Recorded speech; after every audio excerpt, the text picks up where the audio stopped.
Hello everyone. In this video, I will show you how to share your NFL Sunday ticket on YouTube TV with a friend. So make sure to watch the video until the very end, and also don't miss out on any of the important steps.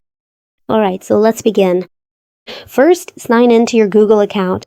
Make sure you are logged in with a personal Google account. After that, set up Google Family Sharing. Go to your account settings and find the Family Sharing option. Now select it and follow the prompts to create a family group. Then invite the family members. You can invite up to 5 other members of your household to join your family group.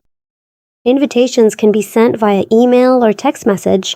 Note that you cannot use a student plan to share NFL Sunday Ticket, as it only supports one device and one stream at a time. The regular YouTube NFL Sunday Ticket plan allows sharing with family members. Once set up, all invited family members will be able to access NFL Sunday Ticket as part of your YouTube TV subscription. That's it.